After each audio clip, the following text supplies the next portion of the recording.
გამარჯობა, თქვენ უყურებთ დღის ამბებს 4-ზე, რომელსაც თამარ ჩიხლაძე და ტელეკომპანია პირველის გუნდი წარმოგიდგენთ. მაკო გომურის პირველი ინტერვიუ 20-21 ივნისის დრამატული ღამის მოვლენების შემდეგ. გოგონა, რომელსაც სამოქალაქო პროტესტი მხედველობის დაკარგვად დაუჯდა, გადატანილ ტრაგედიაზე პორტალ ონჯის ესაუბრა. ვიღაცამ რომ კითხოს, როგორია ორი თვალით, რომ ვეღარ იხედები, აღარ მახსოვს როგორია, ამბობს მაკო, რომლისთვისაც სამართალდამცველების მხრიდან ძალის გადამეტება ყველაზე მძიმე შედეგით დასრულდა. 18 წლის გოგონა საუბრობს იმაზე, რაც ცალი თვალითაც ჩანს. იქ მე არანაირ შტურმს არ ვაწყობდი და არაფერს ისეც არ ვაკეთებდი, რომ მე შინოდეს იქ ისევ გასვლის. თუ ქვეყანა მოითხოვს და თუ ქვეყნისთვის საჭირო გახდება, მე იქ კიდევ გავალ. ასეთია ფრაგმენტი ემოციურად ძალიან რთულად მოსასმენი ინტერვიუდან. არც 18 წლის გოგოს არ უნდა ხვდებოდეს ტყვია და არც 28 წლის ბიჭს არ უნდა ხვდებოდეს ტყვია, რომელსაც შვილი ყავს და ცოლი ყავს და ანუ ცუდი არა, რაღაცას აკარგვინებ ცხოვრებაში. მაგალითად მე დავკარგე, ეხლა მაგალითად რომ კითხოს ვიღაცამ როგორია ორი თვალით რო იხედები, არ მახსოვს როგორია ორი თვალით რო იხედები. იმიტომ რომ ეხლა მარტო ამ ხარეს ხედავ მე. ანუ აქეთ ხარე ჩემთვის დაკარგულია. ჯერ მithumetes ეხლა კარგად ვაზო, ანუ ვერ ხვდები კარგად რომ რამხელა რაღაც დავკარგე. შეიძლება ვიღაცისთვის ბევრი არა, ვიღაცისთვის რაღაც ელემენტავს წარმოადგენს, მაგრამ ჩემთვის ბევრი იყო. ჩემი თვალი. თავიდან ანუ ესე რო ვიცინებდი ხოლმე, სიზმარში რომ ესწრებოდა, რომ რაღაც ხდებოდა მარცხენა მხარეს. ან ეს ხელი, ან ისევ ტყვია, ან რაღაც მძიმე და ეხაც ქუჩაში რო დავდივარ, ანუ ეს ხელი ახლა კენო ჩემარა დავდიოდი სულ ესეთი, ანუ რაღაც რეფლექსივით გამომიმუშავდა, რომ უნდა მელა ესე, იმიტომ რომ მეგონა რომ კიდე რაღაც მოხდებოდა. ეს თავიდან მქონდა ეს შიში. და მე დავწლი ეგაც და ახლაც ვფიქრობ, რომ არაფერი არაა საშიში იქ მე არანაირ შტურმს არ ვაწყობდი და არაფერს არ ვაკეთებდი ისეს, რომ მე შინოდეს კიდევ იქ გასვლა და თუ საჭირო გახდება და თუ ქვეყანა მოითხოვს ისევ და თუ ქვეყანას დაჭირდება, კიდევ გავალ მე.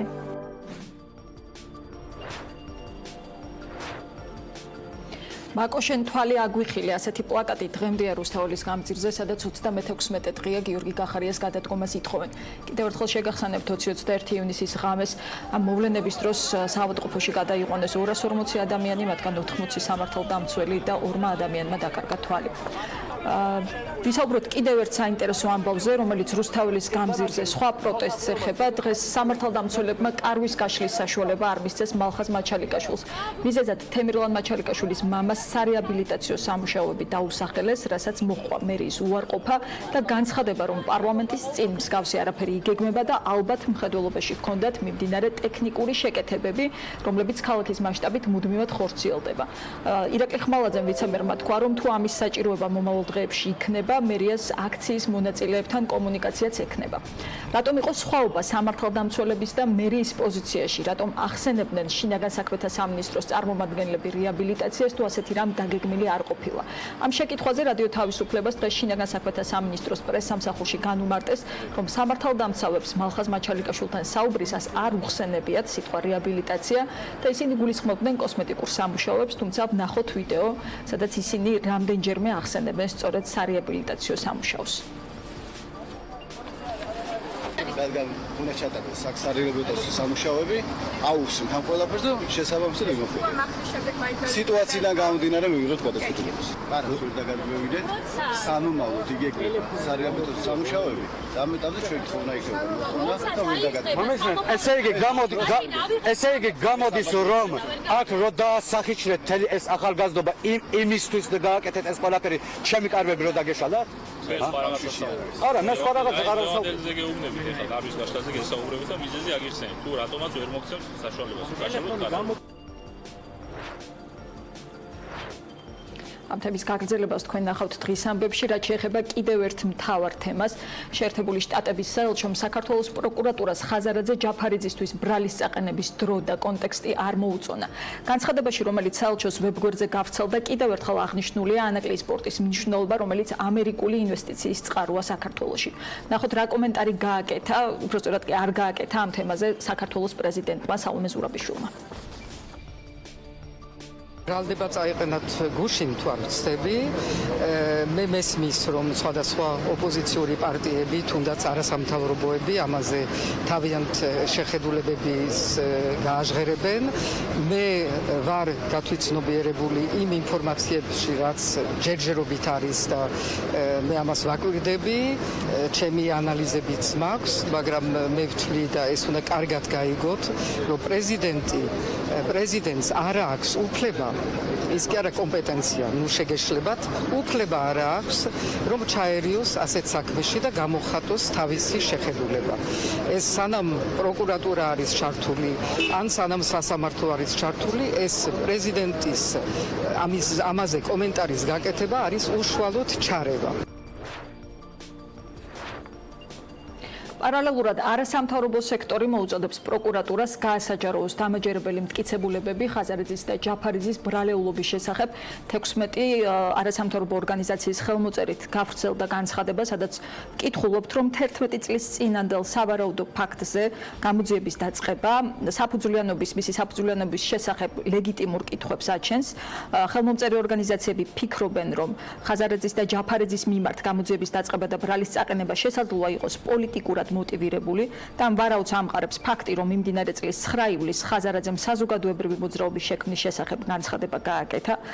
როგორც გითხარით, საუბარია მტკიცებულებების გასაჯაროებაზე და ასევე არის მოწოდება, რომ საზოგადოებას ეცნობს რა ეტაპზეა TBC ბანკზე განხორციელებული კიბერშეტევის ფაქტზე დაწყებული გამოძიება.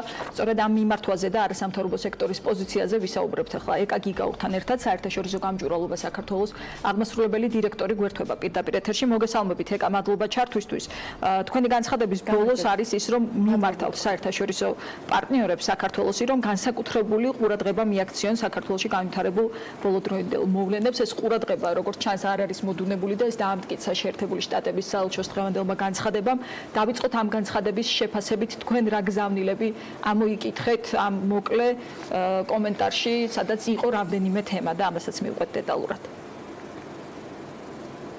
კი ბატონო, კიდევ ერთხელ დიდი მადლობა მოწვევისთვის და ამ შესაძლებლობისთვის. მე ვიტყოდი, რომ შეერთებულ შტატებს თავისი დამოკიდებულება ანაკლის სპორტთან მიმართებაში პირველად არ გამოუთქვამთ, ხომ? ჩვენ გვახსოვს, რომ ძალიან მაღალი თანამდებობის პირები ამერიკის შეერთებული შტატებიდან საუბრობდნენ იმაზე, თუ რამდენად მნიშვნელოვანია ანაკლის სპორტი, ასევე საუბარია ფაქტიურად არაპირდაპირ მიუთითებდნენ ისინი ასევე იმაზე, რომ ეს პროექტი უნდა განხორციელდეს და არა მხოლოდ იმიტომ, რომ მათი ინვესტიციებია ხო აქ ჩადებული, არამედ იმიტომ, რომ ეს არის ძალიან მნიშვნელოვანი პროექტი ზოგადად საქართველოს ეკონომიკის განვითარებისთვის. ამიტომ მე უბრალოდ არ ვიცი კიდევ რა ფორმით და რამდენჯერ შეიძლება გვითხრას ჩვენმა ყველაზე მთავარმა პარტნიორმა, რომ ჩვენმა სახელმწიფომ პრობლემები არ უნდა შეუქმნას ანაკლის სპორტს. აი, უბრალოდ მართალ გითხრათ, ვეღარც წარმომიდგენია რა ფორმით შეიძლება მათ ეს თქვან, იმიტომ რომ ანუ ეს არის უკიდურესი სიმწავე დაინახეთ, აი დიპლომატიური ლექსიკონისთვისაც კი კაფიო განცხადება იყო, მწვავე განცხადება იყო, იმიტომ რომ ჩვენ გვესმის გარკვეულ ეტიკეტს არასდროს არ ცდება ეს განცხადებები, თუმცა ეს ის შემთხვევა იყო, სადაც სტრიქონებს მიღმა კითხვაც არ არის საჭირო. ხო, მე ვფიქრობ, რომ ძალიან მწვავე განცხადება იყო, ეს ნამდვილად ასე არის, მაგრამ იმის თქმა მინდოდა, რომ სანამ ეს საჯარო განცხადებები იქნებოდა, რომ ალბათ სავარაუდოდ ისინი დახურულ კარს მიღმაც ეტყოდნენ ჩვენი მთავრობის წარმომადგენლებს, რომ მათ პრობლემები არ უნდა შეუქმნან ანაკლის სპორტს. ბევრი მიზეზის გამო კიდევ ერთხელ ვამბობ და კიდევ ერთ-ერთი ყველაზე მთავარი მიზეზი არის ის, რომ მისი განხორციელება შეიძლება არ აწყობდეს რუსეთს, შეიძლება კი არა, ნამდვილად არ აწყობს, არაფერი არ აწყობს რუსეთს, რამაც შეიძლება რაიმე მოუტანოს ჩვენს ქვეყანას. კარგი,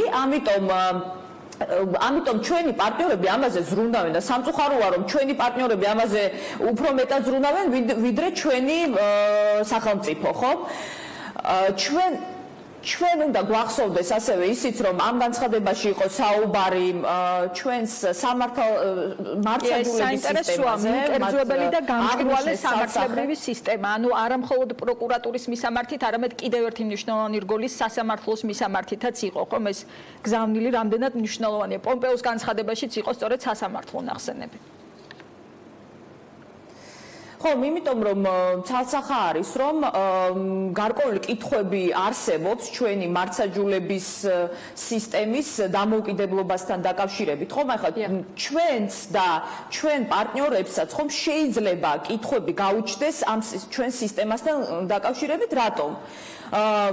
მათ იციან რომ ჩვენს ქვეყანაში მმართველი პარტიის დამფუძნებელი არის ბიძინა ივანიშვილი, რომელიც არის ასევე ჩვენი ქვეყნის არაფორმალური მმართველი, მისი ყოფილი პირადი ადვოკატი არის ჩვენი მთავარი პროკურორი, ჩვენს სასამართლოში არის კლანური სისტემა და ჩვენი პარტნიორები ასევე ამერიკიდან საუბრობდნენ იმაზე, რომ გარე გავლენებისგან თავისუფალი არ არის ჩვენი სასამართლო სისტემა და როდესაც ეს ყველაფერი ერთობლიობაში განიხილება და როდესაც საქმე იღძვრება ერთ-ერთი გავლენიანი ბიზნესმენის წინააღმდეგ, მხოლოდ მას შემდეგ, რაც მას აკრიტიკებს საჯაროდ ბიძინა ივანიშვილი და ამის შემდეგ უკვე კონკრეტულ ძალიან აქტიურ ნაბიჯებზე გადმოდიან ისინი, მაშინ როდესაც ეს ბიზნესმენი საუბრობს მის სავარაუდო პოლიტიკაში ჩართულობაზე, ხომ ეს ყველა გარემოება, რა თქმა უნდა, შეფასებული არის ადეკვატურად ყველას მიერ და ამიტომ ჩდება ამდენი კითხვა ამ საქმესთან დაკავშირებით, ხომ? და აქ არაფერი არ არის გასაკვირი. დღეს ჩვენ რასაც ვთქვით, რაც შეეხება მტკიცებულებებს, აქ არის საინტერესო, რომ თქვენ ითხოვეთ მტკიცებულებების გასაჯაროება. ანუ რა არის ის ნაბიჯი, რაც უნდა გადადგას, ან ნაბიჯები პროკურატურამ, რომ ამ საქმეს მისცეს მეტი დამაჯერებლობა და მეტი სანდოობა, რადგან გვესმის სულხან სალაძე ამბობდა, რომ თამას არის ძალიან მაღალი, როცა ასეთ რეზონანსულ საქმეს ეხება, როცა ასეთ რეზონანსულ ამბავზე არის საუბარი. ნუ რა ნაბიჯები შეიძლება გადადგას პროკურატურამ იმისთვის, რომ დამაჯერებლობა მისცეს მთელ ამ პროცესს?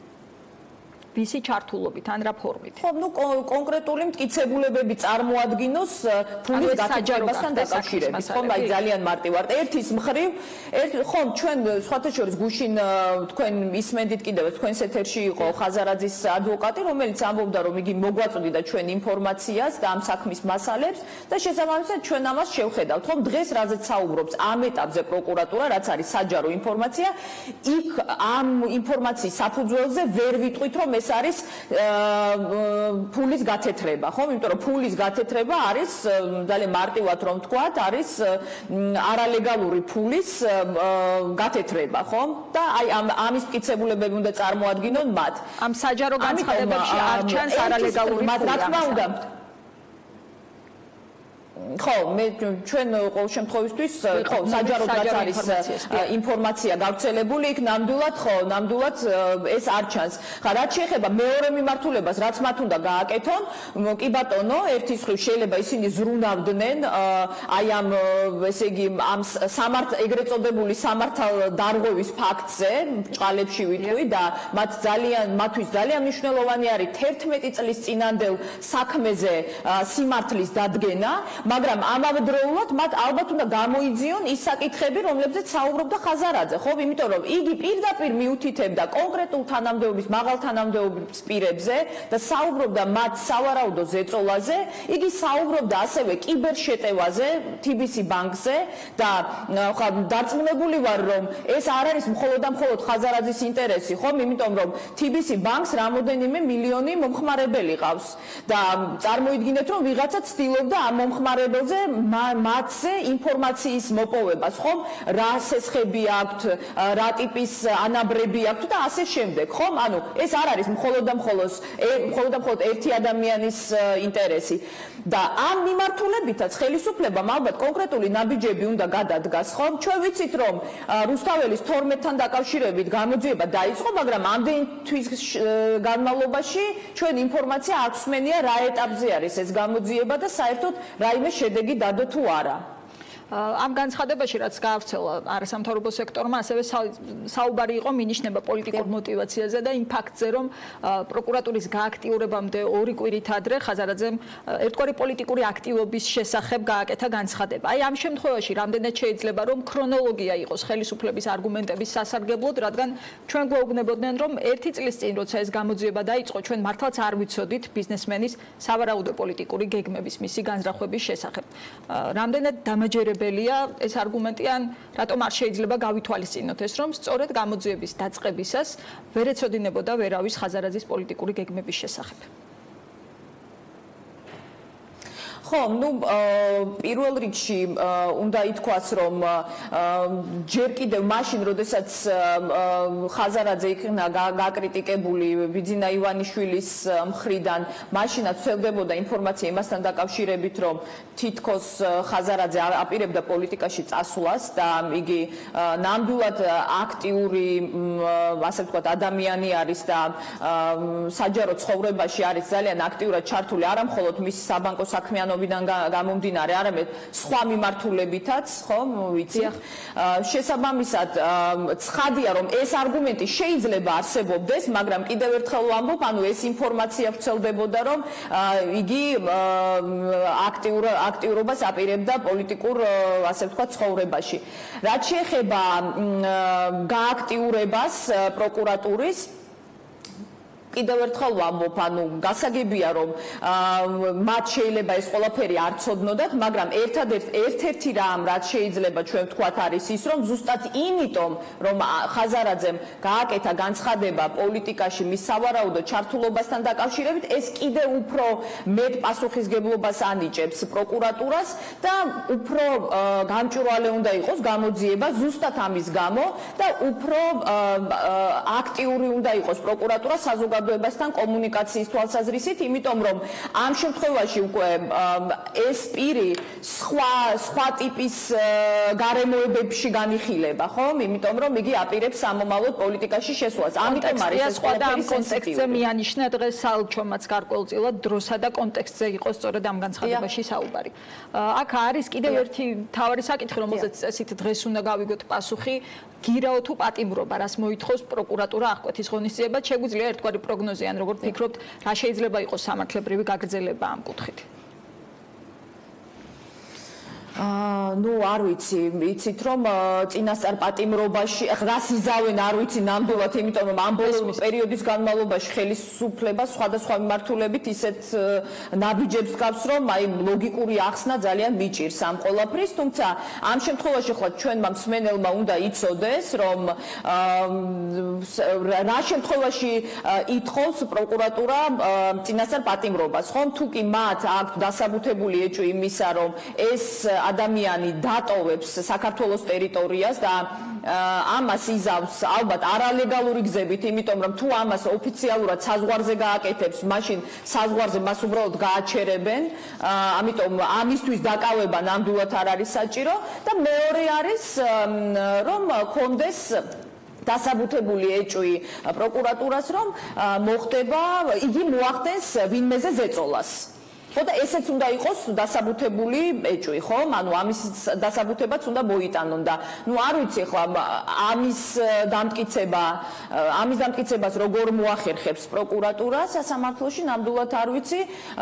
მე მგონია რომ ხაზარაძის გარეთ ყოფნით საზოგადოებას საშიშროება არ შეექმნება და ნამდვილად საშიში არ არის მისი გარეთ ყოფნა, შესაბამისად მე მგონია რომ რა ვიცი ძალიან რთული წარმოსადგენი იქნება, როგორ შეიძლება დაამტკიცოს თვითონ პროკურატურამ მისი წინასწარი პატიმრობა. ძალიან დიდი მადლობა ეკა გიგაურს, საერთაშორისო გამჭვირვალობა საქართველოს აღმასრულებელ დირექტორს უსმენდით პირდაპირ ეთერში. ამავე თემაზე საუბარს განვაგრძობთ ვანო მაჭავარიანთან ერთად, ის არის პრეზიდენტის ყოფილი მრჩეველი. მოგესალმებით ბატონო ვანო, თქვენთანაც დავიწყოთ ჩვენი სტრატეგიული პარტნიორის ამერიკის შეერთებული შტატების საელჩოს განცხადებით, რომელიც იყო შეგვიძლია ვთქვათ რომ დაუყოვნებელი. ეს სათქმელი იყო აშკარა, თუმცა როგორ ფიქრობთ რა გავლენა ექნება ამას თავად ხელისუფლების პოზიციაზე? მოგესალმებით. პრინციპში უნდა კონდეს, მაგრამ როგორც ჩანს ხდება ტესტირება, რამდენად შეუძლია წავიდეს ბიძინა ივანიშვილს და ქართულ ოცნებას, რომ უბრალოდ უარი თქვას ნებისმიერ მოთხოვნაზე, რომელიც არის სამართლიანი. თვითონ ის განცხადება, რომელიც საუბრობს კონტექსტზე, რომელიც თვითონ ბრალდების მართლა, რომელიც არის დაუსაბუთებელი, აბსურდული და იმ კონკრეტულ დროზე, როდესაც ეს ხდება იმ კონტექსტში, როდესაც განახლდა ანაკლის პროექტის ძალიან მნიშვნელოვანი ფაზა და მამუკა ხაზარაძის მიერ საზოგადოებრივი პოლიტიკური მოძრაობის წამოწყების ესე ვთქვათ განცხადება. რა თქმა უნდა, ჩვენი სტრატეგიული პარტნიორისთვის განსაკუთრებით პომპეოს განცხადების შემდეგ გაუგებარია ეს ყველაფერი, მაგრამ იცით რა პრობლემა ჩვენ პარტნიორებთანაც და ჩვენთანაც. ჩვენ უბრალოდ უნდა გავითავისოთ ერთი რამ. დღეს ჩვენ გვაქვს ერთი კაცის პოლიტიკური პარტია, ერთი კაცის სასამართლო, პროკურატურა, მთავრობა, პარლამენტი და მას როგორც უნდა, ზუსტად ისევე იქცევა და ბოლო პერიოდში ზუსტად ისე იქცევა, როგორც იქცეოდა პუტინი. ეს არის რუსული სტილი, როდესაც ის ცდილობს, რომ ჩამოიშოროს ნებისმიერი კონკურენტი ბიზნეს, პოლიტიკურ თუ საზოგადოებრივ აქტივობაში, ადამიანები, როგორც ეს მოხდა ხადარკოვსკის შემთხვევაში, მიცეს ძალიან მყარი სიგნალი ინვესტორებს, რომელიც საერთაშორისო იქნება ევროპელი თუ ამერიკელი უბრალოდ სურვილს კარგავენ საქართველოსთან რამე საქმე დაიჭერონ და გარკვეული გზა გაუხსნას რუსულ კრიმინალურ სახელმწიფო სტრუქტურებს, რომელიც ჩემი ინფორმაცია ძალიან აქტიურობენ უკვე ტელეკომუნიკაციების ბაზარზე შესვლაზე, პორტების თემაზე, ჰიდროელექტროსადგურებზე. კონტექსტში ეს ძალიან დიდი თემაა ნამდვილად, როცა ზუსტად ეს არის, რომ საერთოდ გაიყვანოს სხვა გეოპოლიტიკურ სტრატეგიის კონტექსტში და დავკარგოთ ჩვენ რეალური ის გზა, რომელიც არის ევროპისკენ და ევროატლანტიკური ამ თემაზეც გითხავთ, უბრალოდ როცა გკითხეთ რა გავლენა შეიძლება გქონდეს ამას ხელისუფლების ნაბიჯებზე, ან თუნდაც გზავნილების დონეზე, აქვე გულისხმობდი საქართველოს პრეზიდენტის განცხადებასაც, რომელმაც დღეს თქვა, რომ ამაზე კომენტარის გაკეთება იქნებოდა უშუალო ჩარევა. და ეს არის საკითხი, რომელშიც არ უნდა ჩაერიოს პრეზიდენტი არა კომპეტენციის, არამედ იმის გამო, რომ ამის უფლებამოსილება მას არ აქვს. აი ამ ნაწილის შეფასებაა საინტერესო. პრეზიდენტის რა ტიპის განცხადება უნდა მოგვესმინა დღეს თქვენ იყავით სწორედ პრეზიდენტი. ის არის გარანტი ადამიანის უფლებების დაცვის. ნებისმიერი მოქალაქის არავის არ აუგზავნია, რომ პრეზიდენტმა დააფიქსიროს თავისი პოზიცია და უბრალოდ კიდევ ერთხელ ვამბობ რა, ეს არის ერთი კაცის პრეზიდენტი, ერთი კაცის პარლამენტი, ერთი კაცის მთავრობა, სასამართლო, პროკურორი და ეს არის მთელი კონტექსტი და ჩვენ პარტნიორები ნელ-ნელა მიდიან ძალიან კონკრეტულ დასკვნამდე, რომ ის სისტემა, რომელიც ყალიბდება საქართველოში, ძალიან ემსგავსება რუსულ პოსტსაბჭოურ სისტემას და რა უნდა ქნან ამ მიმართულებით იმისთვის, რომ რაღაცა შენარჩუნდეს დემოკრატიული, თავისუფალი, ეს არის ძალიან სერიოზული გამოწვევა. ეს მე მინდა გითხრათ, რომ გარკვეული ძალიან გათვლილი რისკია ივანიშვილის მხრიდან, იმიტომ რომ მას ზუსტად უნდა სიგნალი მიცეს საერთაშორისო ინვესტორებს, რომ ვინც არ უნდა და ვინც მასთან არ დაიჭერს საქმეს, მას არ ექნება შანსი საქართველოში რამე ტიპის წარმატების და მოიზიდოს სწორედ ის რომელიც მას მოსკოვიდან გამოყვა რუსული კავშირები სახელმწიფო კრიმინალური რუსული კომპანიების, რომლებიც კიდევ ერთხელ გეუბნებით, ძალიან აქტიურ ინტერესს გამოხატავენ ჩაანაცვლონ ქართველი მეწილეები, პეპატრონეები იმ წარმატებულ ბიზნესებში, როგორც არის საბანკო, ფინანსური, ენერგეტიკა და ინფრასტრუქტურა. ამერიკულ ინვესტიციას და ვნახეთ უკვე ეს ფრანგული კომპანია, რომელთანაც გაფორმდა გუშინ კონტრაქტი. როგორ ფიქრობთ თავად პროექტისთვის, თუნდაც აი ამერიკის შეერთებული შტატების საელჩოს დღევანდელი განცხადების შემდეგ, რამდენად დიდი არის საფრთხე, რომელზეც გუშინ იყო საუბარი, რადგან მოვისმინეთ აი ყველაზე რადიკალური პესიმისტური განცხადებები, რომ საერთოდ აღარ შედგება ეს პროექტი, ამას ნიშნავს. თქვენ როგორ ხედავთ ამ პერსპექტივას კონტექსტში, ყველა განცხადების გათვალისწინებით, ყველა მხარის პოზიციის გათვალისწინებით, რაზეა ახლა დამოკიდებული ანაკლის მომავალი? მთავრობა ფაქტობრივად კლავს ამ პროექტს, მიუხედავად იმისა, რომ განცხადებებით გვესმის, რომ ხარს უჭერენ, მაგრამ ზუსტად ეს დრო, მათ შორის ამერიკის საელჩოს განცხადებაში არის მინიშნებული, რომ არის ძალიან, ესე ვთქვათ, საეჭვო ის გარემოებები და კონტექსტი, სწორედ მიმართულია იმისკენ, რომ ზუსტად ამ პროექტის ხელმძღვანელები, თანამფლობელები იყვნენ ჩამოშორებული ამ პროექტიდან და მთელი ეს პროცესი, რომელიც წლების განმავლობაში მინდიოდა, რომ წარმატებით შემოსულიყო უცხოური, დასავლური იქნება ეს ევროპული თუ ამერიკული ინვესტიციები, ფაქტიურად კრახისკენ მიდის. ეს უნდა ივანიშვილს, ეს უნდა, იმიტომ რომ თვითონ რაღაც თავის გეგმები აქვს. ფოთის სპორტის თემაც არ არის შემთხვევითი. ის ადამიანები, რომელიც მის გარშემო არიან, ჩხარტიშვილები თუ მამაცაშვილები თუ სხვა ადამიანები, რომელიც ძალიან ინტენსიურ კავშირებში არიან რუსულ კრიმინალურ ბიზნეს წრეებთან, ისინი ცდილობენ როგორც ჩანს ამ ხალხის ჩანაცვლებას და თავის ინტერესებს. ეს არ არის სახელმწიფოებრივი მიდგომა. აქ მიდის კიდევ ერთხელ გეუბნებით, ის რაც ხდებოდა რუსეთში 2000 წლებში, ხდება მაქსიმალურად ბიზნესების ხელში ჩაგდება. ხაზარაძე მათ ხელს უშლის, როგორც ბიზნესმენი, როგორც ძალიან დიდი პროექტის წარმატებული ხელმძღვანელი, რომელმაც შეძლო ამერიკული და ევროპული ინვესტიციების მოზიდვა, სახელმწიფოს ხელი უნდა შეეწყო, რომ დამატებითი ინვესტიციები მოეზიდა საერთაშორისო ფინანსური ინსტიტუტებიდან და ფაქტიურად დაბლოკა შემდგომში და ის რომ რეალურად მან თავისი პოლიტიკურ საზოგადოებრივ პოზიცია ჩამოაყალიბა. დიახ და ხელს უშლის როგორც მომავალი კონკურენტი, აი ჩემი აზრით დაასრულეთ.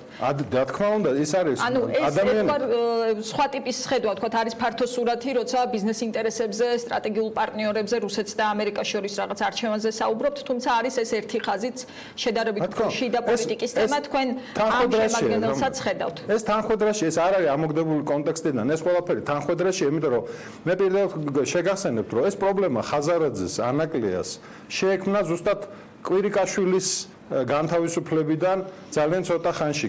თავარი პრობლემა მე ვისაუბრე ადრე დიან ტრაპაიძესთან მქონდა ამის საშუალება, რომ ის შეხვედრა, რომელიც გაიმართა ვაშინგტონში ბატონ კვირიკაშვილთან და ვიცე-პრეზიდენტ პენსთან, სადაც სწორედ მამუკა ხაზარაძის ანაკლიის სპორტის თემა იყო განხილული და იყო განხილვა იმაზე, რომ რა ალტერნატივები შეიძლება იყოს იმისთვის, რომ ხელი არ შეექმნას ქვეყანას დემოკრატიულ განვითარებას, მის პროდასალურ პროამერიკულ კურსს.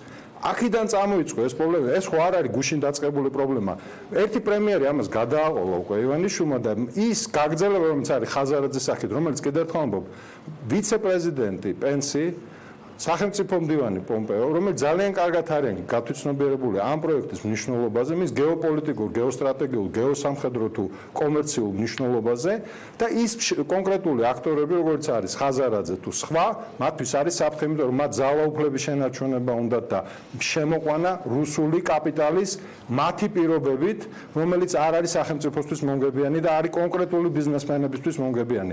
ეს არის, რასაც ხაზარაძე მე ვფიქრობ, ეწინააღმდეგება ართმობს, მას მიაჩნია, რომ სახელმწიფო ინტერესები არის სწორედ რომ ანაკლია აშენდეს პროდასალური ევროპული ამერიკული ინვესტიციებით, მთავრობის ხელშეწყობით და არა რაღაც გაუგებარი ვადით გადაიდოს და აი ეს გაუგებარი ბიზნეს წრეები, რომლებიც ვერ გაიგო რუსულ სახელმწიფოა თუ კრიმინალურია და ეს არის გაგრძელება იმ ჰიბრიდული ომის, იმ ბიგლიძალის უკვე დოლარებში თუ ევროებში თუ რუბლებში, რომელსაც ზუსტად 20-20-ისთვის რუსეთი ცდილობს მაქსიმალურად რუსეთის ინტერესებს დაუქვემდებაროს საქართველოს. საზოგადოება ძალიან კარგად უნდა გათვითცნობიერდეს, გამოფხიზდეს, რომ არ აღმოჩნდა ჩვენ იმ სიტუაციაში, როგორც აღმოჩნდა სომხეთი, როდესაც არავინ აღარაფერს აღარ ფლობდა გარდა რუსული ბიზნესმენებისა და თვითონ სომხეთმაც კი ვერ გადაიტანა ეს და პაშინიანი მოიყვანა ხელისუფლებაში და მაქსიმალურად ცდილობენ რომ ეს ინტერესები დააბალანსოს.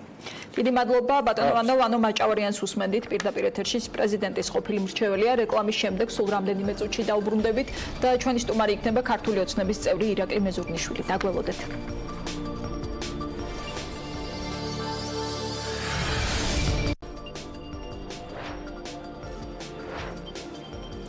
რეკლამის შემდეგ ბრუნდებით პირდაპირ ეთერში განვაგრძობთ საუბარს მამუკა ხაზარაძისა და ბადრი ჯაფარიძის წინააღმდეგ დაწყებულ სისხლის სამართლებრივ დევნაზე ბიზნესმენმა გუშინ Facebook-ზე განცხადებებში აჩვენა ის პირდაპირ კავშირი, რაც არის დაკარგულ ფინანსებსა და პროკურატურის ბრიფინგებს შორის და მოკლედ წაგიკითხავთ ინფორმაციას დღევანდელი ზარალის შესახებ TBC ბანკისთვის 12 მილიონი გირვანქაა ეს ამ დროისთვის. დღეს უმნიშვნელო გაუმჯობესებით დაიწყო ამ კომპანიისთვის სავაჭრო დღე, თუმცა მალევე დაიწყო გაუფასი უსურებაც და ვაჭრობის გახსნის მომენტში თუ ერთი აქციის ფასი იყო 13.14 გირვანქა, ამ დროისთვის 12.80, მოკლედ ეს ფასშიკლება არის 2.5%. გუშინ იყო TBC ბანკის თვის ერთ-ერთი ყველაზე მძიმე დღე ვაჭრობის ისტორიაში, როცა 24 საათში ბანკის ჯამური კაპიტალიზაცია 110 მილიონი გირვანქა სტერლინგით შემცირდა.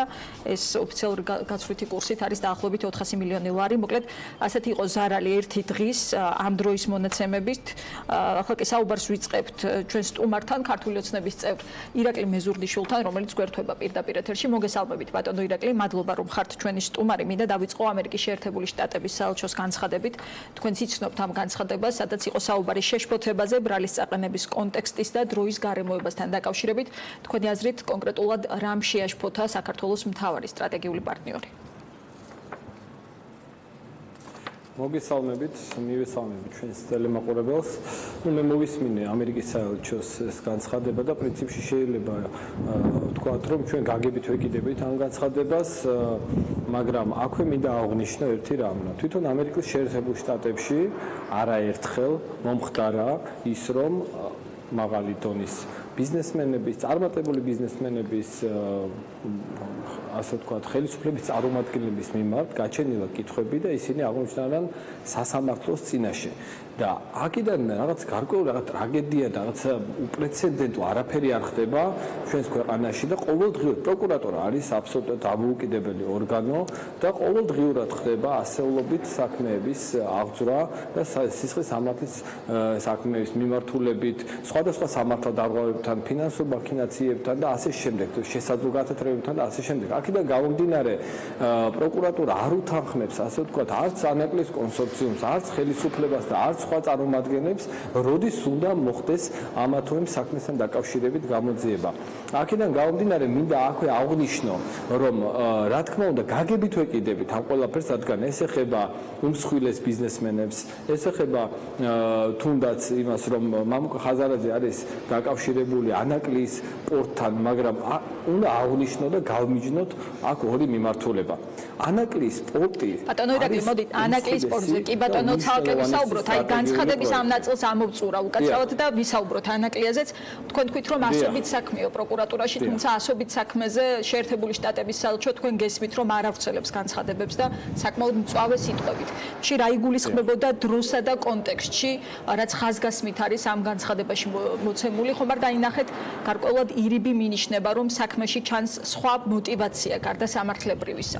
რადგან ეს იყო სწორედ მნიშვნელოვანი, რომ შემაშფოთებელია დრო, რადგან თქვათ ეს საქმე ეხება 11 წლის წინანდელ ტრანზაქციას და შემაშფოთებელია კონტექსტი.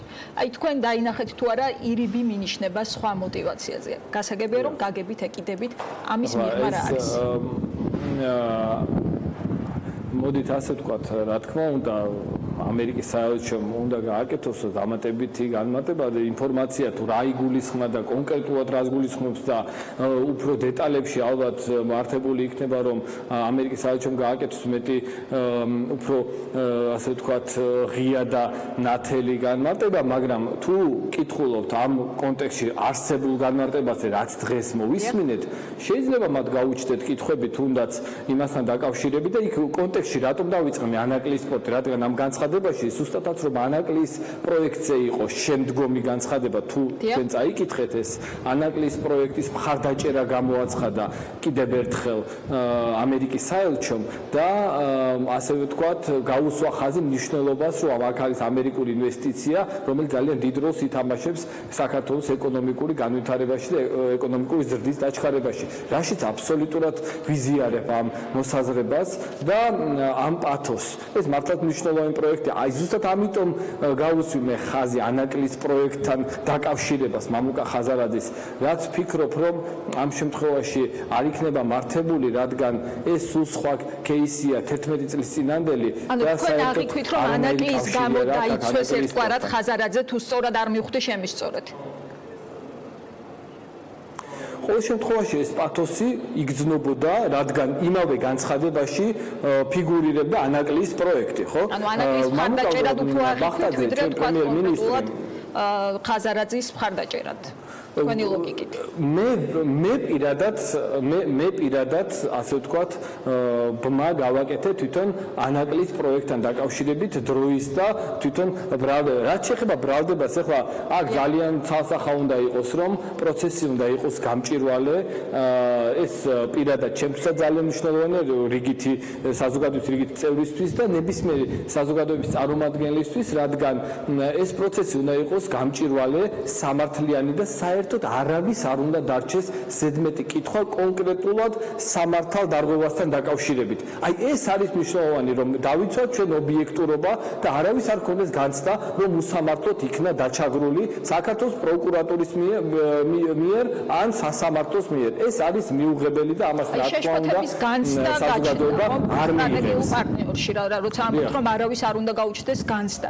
ფაქტია, რომ რაღაც შეშფოთების ეჭვების განცდა არსებობს სწორედ საელჩოს განცხადებაში. თქვენ ფიქრობთ, რომ სრულიად აი ზუსტადაც ამას გულისხმობ. რა თქმა უნდა, სამართლებრივი კონტექსტი ეხება საქმე და ის პროცესები, ნახეთ რა შეესაქმე, ის პროცესები, ჩვენ რა სიტუაციაში ვართ ახლა?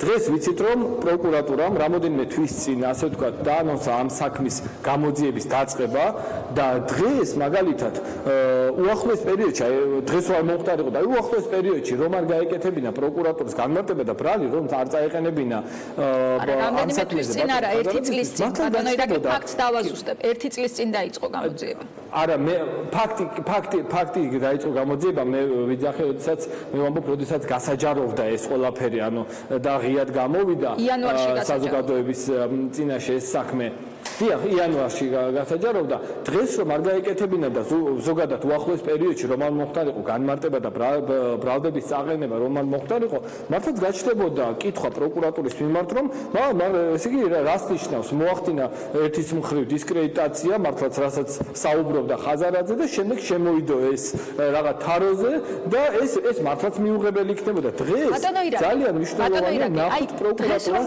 რა მტკიცებულ ერთი წუთი დავასრულებ თუ შეიძლება კი ბატონო და გკითხავთ ერთი დავასრულებ და შემეკითხეთ დიახ ძალიან მნიშვნელოვანია რა მტკიცებულებები გააჩნია პროკურატურას რამდენად არის დამაჯერებელი ეს და ეს ყველაფერი აი აქ შეიძლება ჩვენ ვიდაო და აი აქ ნახოთ რამდენად პროცესი იქნება გამჭვირვალე რაზეც ძალიან მნიშვნელოვანია ყველასთვის მნიშვნელოვანია ჩვენი ქვეყნისთვის პირველ რიგში ჩვენი ხელისუფლებისთვის არის ეს მნიშვნელოვანი რომ აი ამ გამჭვირვალე პროცესთან რომელიც წარიმართება რამდენად იქნება ეს ყველაფერი სამართლიანი და იმ პროცესთან ხომ არ გაუჩნდება ან ამერიკის საელჩოს ან ნებისმიერ არასამთავრობო ერთი კითხვა რაღაც კითხვები მაგრამ ჩვენ არ შევსრულებთ საგნობრივ განხილვაში ჩვენ არ დაიკარგოს ეს აზრი როცა პროკურატურის ბრიფინგზე თქვით რომ არ გაკეთებულიყო ეს განცხადება იქნებოდა პრეტენზიები რომ თაროზე რატომ შემოიდო საქმე აი განცხადება გამოძიების დაწყების შესახებ ჩვენ რომ მოგვესმინა მაგალითად დღეს და ამას მოყოლოდა მაშინვე ბრალის წარდგენა ეს ნაკლებად დააზარალებდა თუ არა ანაკლიის პროექტს რადგან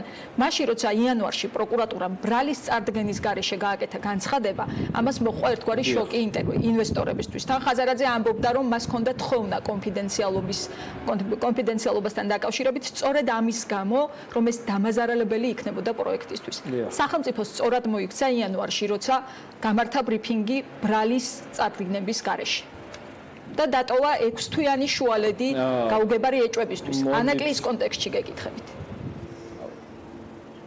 მოდით ასე ვთქვათ პროკურატურა ვიმეორებ პროკურატურა არის დამოუკიდებელი ორგანო და პროკურატურა არ უთანხმებს არავის თავის ნაბიჯებს და ხშირ შემთხვევაში შეიძლება ითქვას რომ არც ითვალისწინებს რაღაც საინვესტიციო კლიმატს და ასე შემდეგ რადგან პროკურატურას აქვს წმინდა თავის სამართლებრივი პროცესები სამართლებრივი საქმე და ის არის ვალდებული გააკეთოს ის რასაც აკეთებს მაგრამ მეორე მხარე არის ის რომ ჩვენ ვაკავშირებთ მუდმივად კონკრეტულ სამართალდარღვევის შესაძლო სამართალდარღვევას ვაკავშირებთ კონკრეტულ პროექტთან ერთ გვარს ვაკავშირებთ კონკრეტულ პროექტთან რომელიც არის ქვეყნისთვის ძალიან მნიშვნელოვანი სტრატეგია განფუძნებელია კონსორციუმის გამიჯვნა როგორც წარმოგიდგენიათ ის რომ კავშირი არის ცოტაც მეტყოლებს პირდაპირ თიბისისთან აღარ აქვს კავშირი მაგრამ მაინც აი ამერიკის შეერთებულ შტატებს კი ბატონო ვუბრუნდები ამერიკის შეერთებულ შტატებს ანალოგიური პროცესი რომ წარმართულიყო ამერიკის შეერთებულ შტატებში მერწმუნეთ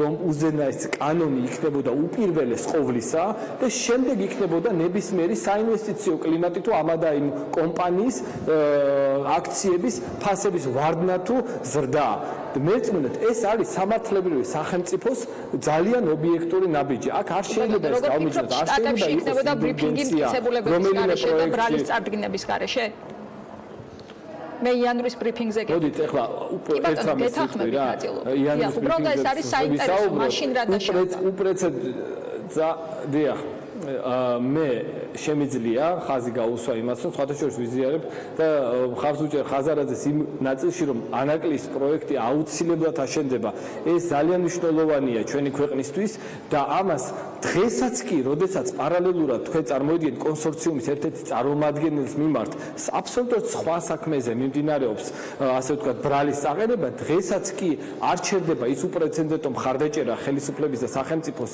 მხარდაჭერა ანაკლიის პროექტის მიმართ ეს არის ვალდებული ვალდებულებები, რაც აქვს აღებული სახელმწიფოს და ძალიან დიდი ვალდებულებები აქვს აღებული და რაც მთავარია, მაშინ ლოგიკაში არ ჯდება. ჩვენ თუ გვინდა პროექტის გაჩერება, ანაკლის პროექტის ასე ვთქვათ, ან პარტნიორების ჩახსნა, მაშინ როგორ ხდება ის, რომ რამოდენიმეჯერ მოხდა გადავადება ვალდებულების, რომელიც ვერ შეასრულა თავისუფლი კონსორციუმმა და ბოლოს რამოდენიმე თვის წინ მას შემდეგ, როდესაც უკვე აღძრული იყო ასე ვთქვათ, საქმე და მიდიოდა გამოძიება, მაშინაც კი კონსორციუმმა როდესაც იყო კიდევ ერთხელ მორიგჯერ ნახევარი წლით გადავადება დავასრულებდა და ბატონო დაასრულეთ სამწუხაროდ აღარ დაგვრჩა დისკუსიისთვის.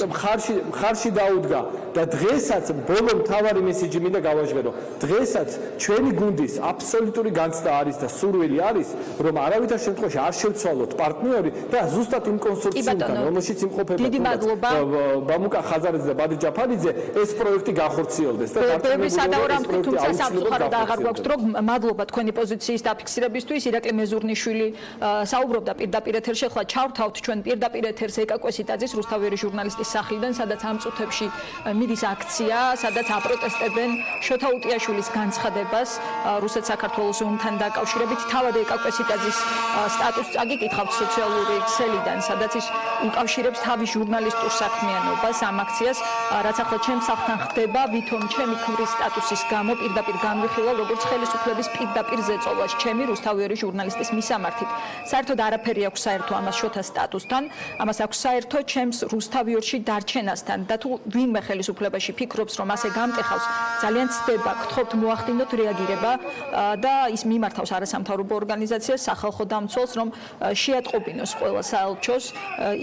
ასეთივე არის შოთა უტიაშვილის სტატუსიც, შოთა უტიაშვილის სახლთან იმართება სწორედ ამ წუთებში ეს აქცია, რომლის კადრებსაც თქვენ ხედავთ პირდაპირ ეთერში, სადაც ყოფილ მაღალ ჩინოსანს, ანალიტიკური დეპარტამენტის ხელმძღვანელს აპროტესტებენ მის განცხადებას რუსეთ-საქართველოს ომთან დაკავშირებით, რომ ამოისუნთქა ერთგვარად ამ ომის შემდეგ ქვეყანას. თავად უტიაშვილის განმარტებასაც წაგიკითხავთ, ვინც ნახეთ გუშინ დავწერე სტატუსი იმაზე, რომ საქართველოს მთავრობა რუსეთს ყველაფერს უთმობს. ვწერდი, რომ ომის შემდეგ მიუხედავად მისი პლუს-მინუსისა, საქართველოს დაუგროვდა პოლიტიკური კაპიტალი, რომელიც ახლა იფლანგება. ეს პოსტი შეიძლება მოგეწონოს ან არა, დაეთანხმო ან არ დაეთანხმო, მაგრამ რასაც ახლა მთავრობა აკეთებს, ეს არაფერში არ ჯდება. სახლთან მომისიეს ტროლების რაზმი, რომელიც იქ აწყობს ცირკს. მოაშორეთ აქედან ესენი. შინაგან საქმეთა სამინისტროს მიმართავს და გადავარდებით ამ მარაზმში. პირდაპირ ეთერში ხედავთ სწორედ ამ კადრს და ხედავთ რა ხდება შოთა უტიაშვილის და ეკაკვესიტაძის სახლთან. დღის ამბები განაგრძობს ამ თემას და უფრო მეტ დეტალურ ინფორმაციას თქვენ მოისმენთ სწორედ საინფორმაციო გამოშვებაში, რომელიც დაიწყება სულ რამდენიმე წუთში. დღის ამბები 4-ზე ამით დასრულებულია. მე შეგახსენებთ, რომ 8 საათზე გელით ძალიან საინტერესო რეაქცია, სადაც საქართველოს მეოთხე პრეზიდენტი გიორგი მარგველაშვილი იქნება ინგა გრიგოლიას სტუმარი. მე ხვალამდე გემშვიდობებით, ნახვამდის.